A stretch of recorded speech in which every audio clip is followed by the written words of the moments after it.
नमस्कार बच्चों। आज हम लोग पढ़ेंगे कक्षा 12 की जीव विज्ञान, जिसके अंतर्गत टॉपिक जो आज का है वो है मानव जीनोम परियोजना अर्थात ह्यूमन जीनोम प्रोजेक्ट के बारे में बात करेंगे। पेपर में आता है कि मानव जीनोमिक परियोजना क्या है। तो देखिए, बहुत ही महत्वपूर्ण टॉपिक है ये कि मानव जीनोमिक परियोजना क्या है। शार्ट में इसको बोलेंगे ह्यूमन जीनोम प्रोजेक्ट, तो शार्ट में बोलेंगे HGP। आपके पास HG और P आपके पास। देखिए ये होता क्या है। अब सवाल उठता है कि मानव जीनोम की परियोजना का क्या उद्देश्य है और क्यों शुरू करना इसको आवश्यक था। देखिए, मानव के अंदर जो 46 गुणसूत्र पाए जाते हैं, इनके बारे में, क्योंकि प्रत्येक गुणसूत्र कुछ ना कुछ लक्षणों को या कुछ कैरेक्टर को रिप्रेजेंट करता है। सभी लक्षणों को अलग अलग गुणसूत्र करते हैं। तो कौन सा गुणसूत्र के द्वारा कौन से गुणों का निर्धारण होता है और उससे कौन कौन सी जो है बीमारियां या रोग उत्पन्न होते हैं, इन सभी चीजों को जानने के प्रयास या उद्देश्य के लिए मानव जीनोम परियोजना की शुरुआत की गई थी। तो सबसे पहले बात अगर किया जाए तो देखिए, जीन संरचनाओं को जानने के लिए जीन की संरचना कैसी होती है और कौन सा जीन किसको नियंत्रित करता है, ये सभी चीजों का पहलू यहाँ पर बात की जाएगी। तो इसके लिए 1990 में अमेरिका सरकार ने 1990 में सबसे पहले अमेरिका सरकार ने मानव जीनोम परियोजना प्रारंभ की। एक बात ये हुई। उसके बाद देखिए, हम जानते हैं कि आनुवंशिकता अर्थात जो हेरिडिटी है, आनुवंशिकता एवं मानव जीनोम परियोजना के अध्यक्ष देखिए जो बनाए गए वो फ्रांसिस कॉलिंस जो हैं और सोलेरा जीनोमिक्स के जे क्रैग वेंटर ने संयुक्त रूप से मानव जीनोम की संरचना का मॉडल प्रस्तुत किया। तो देखिए, इन वैज्ञानिकों ने, क्योंकि सीनियर साइंटिस्ट को अध्यक्ष बनाया गया और उनकी देखरेख में, क्योंकि ये बहुत बड़ा वर्क था, मानव जीनोम परियोजना ये कोई छोटी सी रिसर्च की बात नहीं है, बहुत बड़ा, ये मेगा प्रोजेक्ट के नाम से भी इसे जाना जाता है। मानव जीनोम जो परियोजना है महापरियोजना के नाम से जाना जाता है, क्योंकि इसमें बहुत सारे बेस पेयर हैं और प्रत्येक के बारे में पता लगाना बहुत ही मुश्किल या जटिल कॉम्प्लिकेटेड ये काम है। तो देखिए, इसमें सबसे पहले ये मॉडल जब प्रस्तुत किया गया और बताया गया कि मानव जीनोम में लगभग 3 × 10⁹ क्षार युग्म बेस पेयर पाए जाते हैं। तो देखिए, मानव में पहला एक सवाल यही बनता है कि मानव जीनोम के अंदर कुल कितने बेस पेयर होते हैं। तो देखिए, 3 × 10⁹ क्षार युग्म पाए जाते हैं। इन आंकड़ों को, इन जो आंकड़े जो बने या अध्ययन किया गया, इन आंकड़ों का क्या करेंगे, संग्रह किया जाएगा और फिर उसको विश्लेषण भी करना है और उसका पुनः उपयोग के लिए एक उच्च गणितीय कह सकते हैं संगणक संसाधनों की आवश्यकता होगी। कहने का मतलब एक किताब या कंप्यूटर या किसी मॉडल में उनको सुरक्षित तरीके से प्रिजर्व कर लिया जाएगा आंकड़ों को, और समय पर जो भी आवश्यकता है उसको निकाल करके उन आंकड़ों का डिटेल अध्ययन किया जाएगा और ये सब कुछ देखा जाएगा कौन सा जीन या कौन सा गुणसूत्र किस चीज को नियंत्रित करता है, कौन सी बीमारी का काज करता है। जैसे मान लिया कोई बीमारी हुई तो किसी ने पर्टिकुलर जीन के में किसी डिफेक्ट के कारण हो सकता है या कई चीजें होता। अगर वो बीमारी का हम क्या करें, जिसको नियंत्रित करने वाला जो जीन था, जीन को क्या कर दें, हटा दें, रिप्लेस कर दें और नया जीन लगा दें, तो क्या हो जाएगा, वो समस्या जो थी वो दूर हो जाएगी। जैसे आप जानते हैं कि आपकी मोटरसाइकिल है, मान लिया उसमें अगर पिस्टन खराब हुआ, आपने पिस्टन चेंज करा दिया, पूरी बाइक सही हो गई। तो इसी प्रकार से मानव को नियंत्रित करने वाले जो गुणसूत्र या जो जीन हमारे हैं, उन जीनों के बारे में हमें पता हो कि मान लिया इस नंबर का गुणसूत्र ये डिजीज करता है, तो अगर हम उस गुणसूत्र को ही रिप्लेस कर दें तो वो बीमारी अपने आप गायब हो जाएगी ना। तो इस तरीके से इसके लिए ये जो है परियोजना का बहुत ही महत्वपूर्ण योगदान है, इन चीजों को जानने के लिए। कहने का हमारा तात्पर्य यह है। तो आइए आगे बात करें, यह परियोजना देखा जाए तो 1990 में प्रारंभ हुई और 2003 में पूरी हुई। कुल मिलाकर के देखें तो इसमें 13 साल की अवधि लगती है, 13 साल की जो अवधि लगी।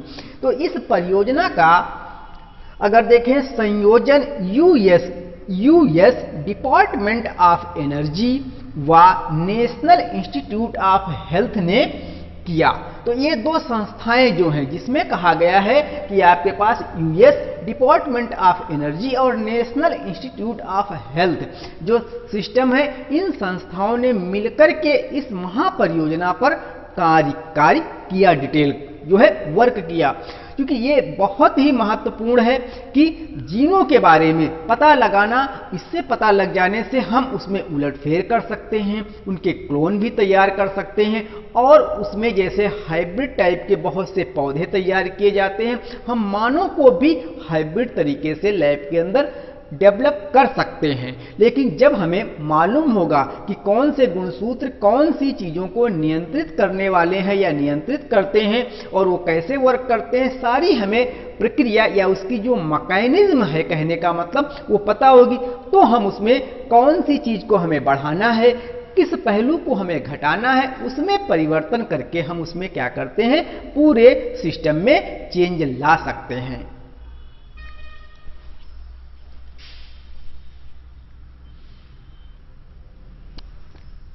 देखिए, अब हम बात करेंगे कि मानव जीनोम परियोजना के लक्ष्य क्या हैं। भाई, किसी चीज को आप करते हैं तो उसका लक्ष्य जानना आवश्यक है। लक्ष्य की प्राप्ति के लिए तो आप कोई कार्य करते हैं। तो जो हम मानव के जीनोम का अध्ययन कर रहे हैं तो इसका भी कुछ लक्ष्य निर्धारित किया गया। तो इसमें देखिए 4 लक्ष्य रखे गए हैं। पहला लक्ष्य यह है कि मानव जीन्स की पहचान करना। पहले क्या किया जाएगा, नंबर 1 कहा जा रहा है कि मानव जीन्स की पहचान कर ली जाए, कुल कितने जीन्स हैं इसमें पार्टिसिपेट करते हैं, ये पता करना आवश्यक है, पहला लक्ष्य। आइए नंबर दूसरा लक्ष्य हमारा क्या है, मानव डीएनए को बनाने वाले लगभग 300 बिलियन, कहा गया 3, देखिए यहां पर 300 नहीं है, 3 बिलियन रासायनिक क्षार युग्मों के, 3 बिलियन रासायनिक क्षार युग्मकों के अनुक्रमों को निर्धारित करना। उनके अनुक्रम को, कौन कौन से जो बेस हैं, कौन सी चीजों को निर्धारित करते हैं, अर्थात हमारे पूरे बॉडी कंट्रोलिंग की जो ऑल वाइटल एक्टिविटी, जितनी भी जैविक क्रियाएं हैं, इनका संचालन जो हो रहा है, ये कंट्रोल कौन करता है, अर्थात कौन से जीन के द्वारा कौन सी क्रिया संपादित की जाती है, ये हमें जानना बहुत आवश्यक है। तभी तो हम उसमें कुछ परिवर्तन कर सकते हैं मानव पीढ़ी में, अन्यथा हम परिवर्तन कैसे कर पाएंगे। क्योंकि हमें ये मालूम हो जाए कि किस जीन के द्वारा कौन से लक्षण या कौन से गुण निर्धारित होते हैं, तो उन गुणों को हमें किसे बढ़ाना है, किसे घटाना है। जो खराब लक्षण है उनको घटाना है, अच्छे गुण वाले जो हैं जीन, उनको क्या करना, उनको प्रोत्साहित करके, अर्थात जीन में परिवर्तन करके हमें बढ़ाना है जीन इंजीनियरिंग के मेथड से।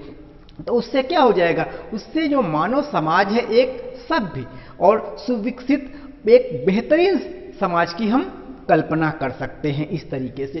तो देखिए, एक पॉइंट बहुत ही महत्वपूर्ण था। अगला तीसरा जो लक्ष्य हमारा है कि जीनोम संबंधी आंकड़ों को संग्रहित करना। जीनोम संबंधी जितने आंकड़े हैं इनका सबका क्या स्टोर कर लिया जाए एक हार्ड डिस्क में, और विश्लेषण हेतु जो है, जब कभी हमें इसका आगे डिटेल करना है तो विश्लेषण के लिए क्या करेंगे, अधिकतम कह सकते हैं, आधुनिकतम तीव्रता, अर्थात तुरंत एक, हम ये चाहते हैं कि एक कंप्यूटर के क्लिक पर पूरा डाटा निकल करके आ जाए मानव जीनोम का। ये हमारा जो है लक्ष्य है। अधिक प्रभावी तकनीक विकसित करना, जिसमें क्या हम करें, जैसे आप जानते हैं 2G था, 3G आया, 4G आया, स्पीड फास्ट हुई, तो एक क्लिक के ऊपर पूरा जीनोम तुरंत आ जाए और कौन से लक्षण को कौन से जीन निर्धारित करते हैं, क्या डिटेल आ जाए। तो इससे क्या होगा, हम अच्छे तरीके से चीज़ों को डेवलप कर सकते हैं, लक्षणों को। अगला जो चौथा है, योजना के फलस्वरूप उठने वाली बहुत सी समस्याएं हैं, जैसे आपके पास सामाजिक समस्या, क्योंकि इसमें कुछ परिवर्तन करने पर कि समाज, भाई एक बच्चे का जन्म कैसे होता, माता पिता से बच्चे का जन्म होता, अगर लैब में बच्चे को जन्म करा दिया जाएगा तो उसका पेरेंट कौन होगा, बहुत सारी समस्याएं आएंगी। तो यहाँ पर सामाजिक अर्थात सोशल जो प्रॉब्लम्स हैं और कुछ नैतिक प्रॉब्लम्स एवं कानूनी समस्याएं जो उत्पन्न होंगी उन पर भी विचार करना, इस प्रकार के ये 4 मेन लक्ष्य रखे गए मानव जीनोम परियोजना का। इन चारों चीजों पर मेन अध्ययन करके आगे की रणनीति तैयार करना।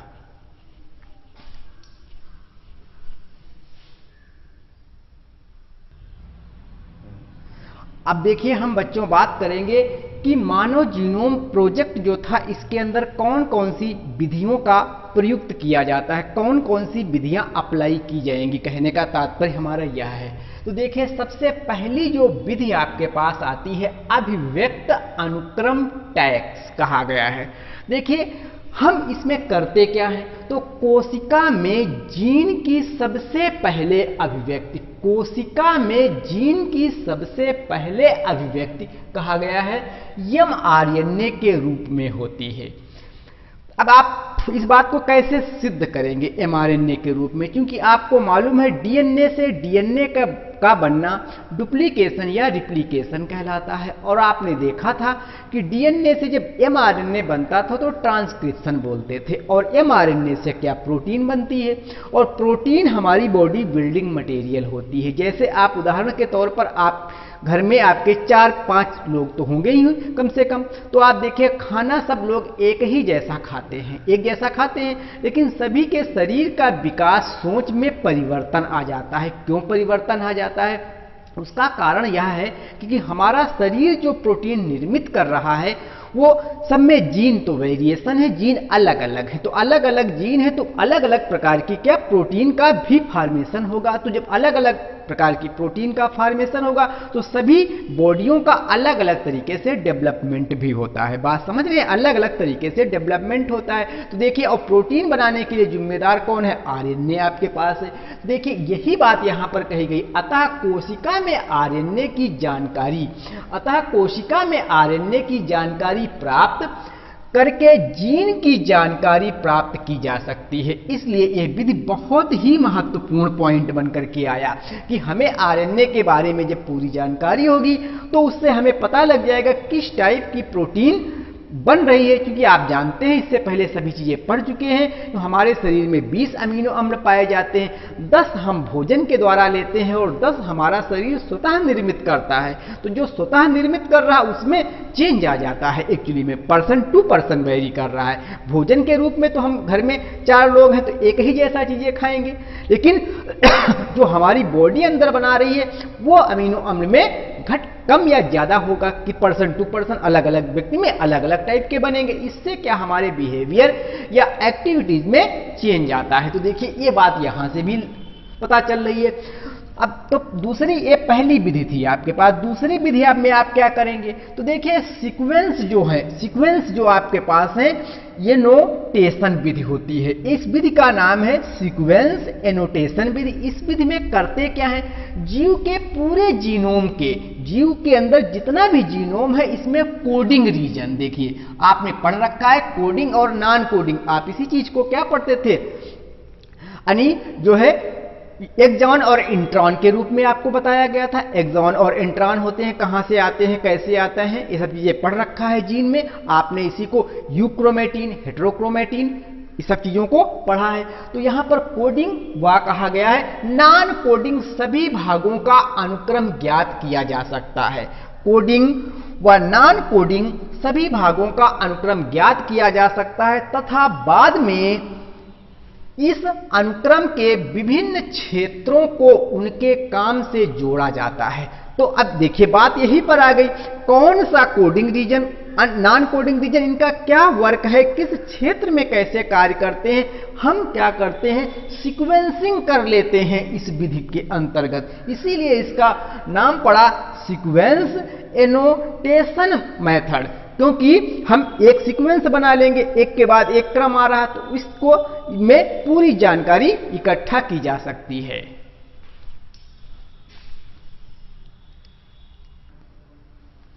तो देखिए हम बात कर रहे हैं सीक्वेंस ए नोटेशन जो मेथड था, इस मेथड के अंतर्गत हम करते क्या हैं। सबसे पहले हम डीएनए को छोटे छोटे खंडों में बांट देते हैं, छोटे छोटे इनके क्या करते हैं टुकड़े ले लेते हैं डीएनए के क्या किया छोटे छोटे टुकड़े ले लिया। अब किसी वेक्टर के माध्यम से हम क्या करते हैं किसी भी होस्ट कोशिका में प्रवेश करा देते हैं। अब क्या करेंगे वेक्टर के माध्यम में, आप जानते हैं वेक्टर के रूप में हम लोग क्या यूज करते थे प्लाज्मिड यूज किया करते थे, प्लाज्मिड यूज करते थे। तो उसके माध्यम से हम क्या करते हैं होस्ट कोशिका में प्रवेश करा देंगे। होस्ट कोशिका का मतलब यह हुआ कौन सी कोशिका ले लेंगे, हो सकता है कि बैक्टीरियल आर्टिफिशियल क्रोमोसोम भी लिया जा सकता है, या ईस्ट कह सकते हैं आर्टिफिशियल सेल्स भी ली जा सकती है।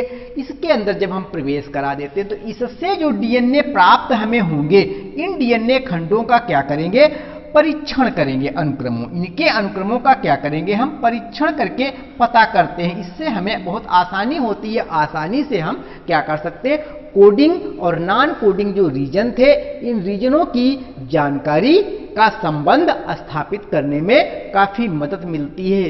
इस तरीके से यह ज्ञात किया जाता है, आप कह सकते हैं।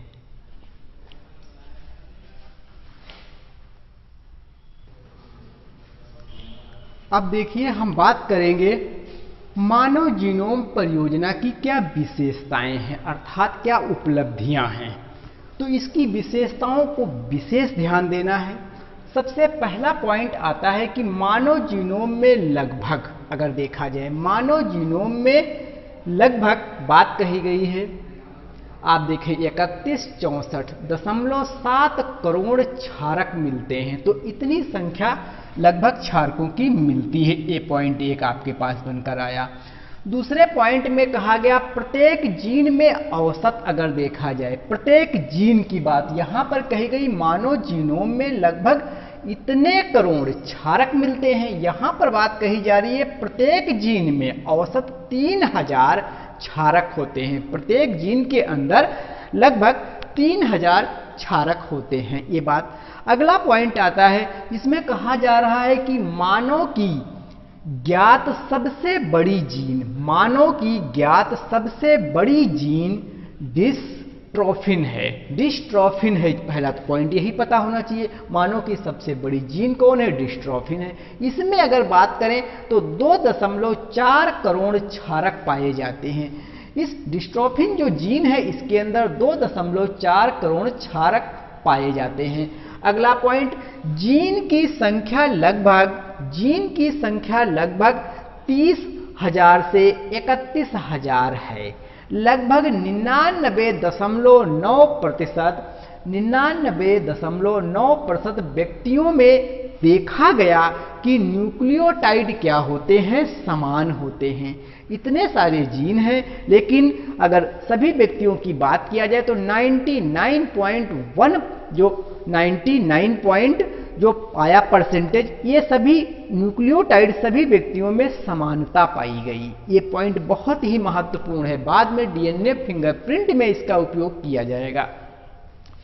आइए अगला बात करें, ज्ञात जीन्स में से लगभग 50% जो हैं इन जीनों की कार्य की जानकारी प्राप्त हो चुकी है। 50% काम हम कर चुके हैं, जो कौन से जीन कौन से कार्यों का नियंत्रण करते हैं इस चीज की। आइए अगला पॉइंट देखें, ज्ञात जीन में से लगभग 2% कहा गया है, लगभग 2% प्रोटीन जो बनती है का कूट लेखन करते हैं।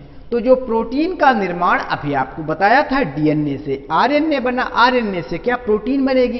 तो इसमें अनुलेखन में जो कूट लेखन है इसका 2% भाग लेते हैं। अब बहुत आता है रिपीटेटिव कहा गया सीक्वेंस, अर्थात पुनरावृत्ति अनुक्रम, क्योंकि आप जानते हैं एडेनिन, ग्वानिन, साइटोसिन, थाइमिन आता है, उसके बाद 4 बेस पेयर तो वही है, उसके बाद उनका बहुत बार रिपीटेशन होता है। उससे संबंधित पॉइंट ये है, अर्थात बात की जा रही है कि पुनरावृत्ति जो अनुक्रम है, अर्थात नॉन कोडिंग डीएनए जीनोम का अधिकांश भाग बनाता है, और इसकी 100 से कहा गया है 100 से 1000 बार तक पुनरावृत्ति होती है, बार बार रिपीट होता रहता है, बार बार रिपीट होता रहता है। जैसे आप जानते हैं अंग्रेजी वर्णमाला में ये से लेकर जेड तक हैं तो 26 अक्षर, लेकिन बहुत मोटी मोटी किताबें उसी अक्षरों से तो मिलकर के बनी। वो अरेंजमेंट का ऐसा क्रम है कि बहुत देखिए टिपिकल वर्ड आ जाते हैं, इसको आपको डिक्शनरी पलटनी पड़ती है, उसमें मीनिंग देखते हैं अल्फाबेट्स तो वही हैं, लेकिन वो अरेंज जो उनका सीक्वेंस था इस तरीके से अरेंज किया गया है कि जो है शब्द बहुत कॉम्प्लिकेट हो जाते हैं। इसी प्रकार जीन की बात कही जाए है तो बेस पेयर वही एडेनिन, ग्वानिन, साइटोसिन, थायमिन, लेकिन उनका अरेंजमेंट इतना कॉम्प्लिकेटेड हो जाता है और बार बार वही शब्द रिपीट होते रहते हैं और इसी प्रकार से ये पूरा जो है सिस्टम चलता है।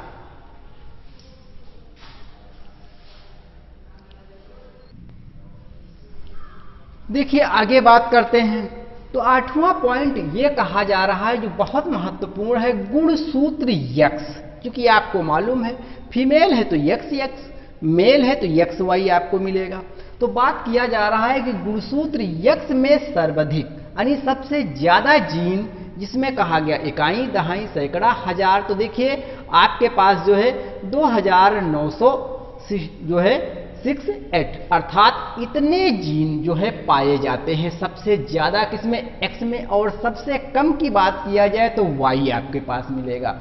वाई गुणसूत्र में सबसे कम अर्थात कितने हो गए, मात्र 231 पाए जाते हैं। तो देखिए ये बात कही गई कि जो जीन एक्स और वाई है सभी के अंदर कितने पाए गए, तो एक्स में आपके पास सबसे ज्यादा पाए जाने वाले जीन्स हैं गुणसूत्र, जो एक्स था गुणसूत्र में सबसे ज्यादा जीन पाए जाते हैं। वाई के अंदर वाई गुणसूत्र के अंदर सबसे कम मात्रा में जीन पाए जाते हैं। तो सवाल इस तरीके से बनेगा कि सबसे कम गुणसूत्र या जीन कहां पाए जाते हैं, तो आपका उत्तर होगा वाई गुणसूत्र में सबसे कम जीन पाए जाते हैं। यक्स गुणसूत्र के अंदर, यक्स जो गुणसूत्र था उसके अंदर सबसे ज्यादा जीन पाए जाते हैं। कितने पाए जाते हैं तो नंबर भी मैंने मेंशन कर दिया है।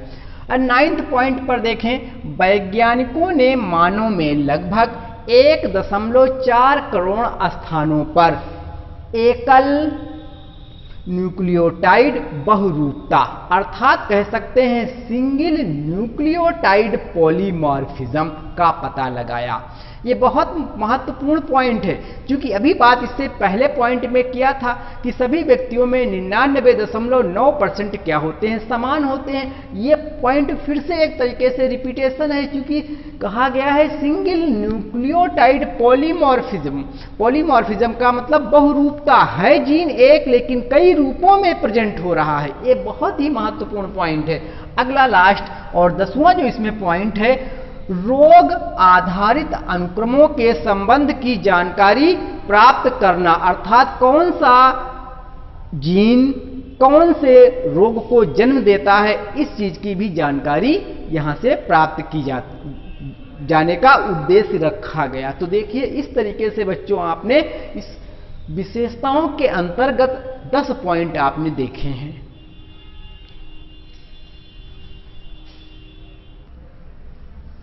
अब देखिए लास्ट में इस टॉपिक के अंतर्गत हम लोग देखते हैं कि मानव जीनोमिक जो प्रोजेक्ट था इसका क्या महत्व है। तो देखिए ह्यूमन जीनोमिक जो प्रोजेक्ट था ये लगभग माना जा रहा है कि 2050 तक जीनोमिक्स या जीनोम विज्ञान एक महत्वपूर्ण विद्या जो है के रूप में स्थापित हो जाएगा। जैसे आप बहुत सारे आर्ट, साइंस, कॉमर्स लेते हैं, इसी प्रकार से आगे जो सब्जेक्ट जूलॉजी, बॉटनी, केमिस्ट्री, इसी प्रकार से आगे जो आने वाला समय आएगा उसमें एक नया और विज्ञान जुड़ जाएगा जिसका नाम जीनोमिक्स होगा या जीनोम विज्ञान। बात समझ रहे हैं? ये बहुत महत्वपूर्ण है। क्यों? क्योंकि इसके अंतर्गत सारा डाटा होगा कलेक्ट। इसके लिए देखिए डॉक्टर एक कॉलिंस हैं, इनका यह मानना है कि रोगों के लिए जीन की जो चिकित्सा है अर्थात जो जीन का इलाज है जीन के द्वारा जीन पर आधारित होने लगेगा। अर्थात बहुत से ऐसे बीमारियां जैसे genetic disorder, sickle cell anaemia, thalassaemia व कलर ब्लाइंडनेस, जो जीन वाले बीमारियां आनुवंशिक रोग होते हैं, इनका भी उपचार कुछ दिन के बाद जब ये विज्ञान डेवलप हो जाएगी, अर्थात जीनोमिक्स या कह सकते हैं जीनोम विज्ञान, तो इसमें कंप्लीट चूंकि स्टडी हो चुकी होगी, तो हमें जब इसकी पूरी डिटेल जानकारी होगी तो हम इससे क्या कर सकते हैं, इन बीमारियों का भी इलाज करने में सक्षम हो जाएंगे, कर सकेंगे।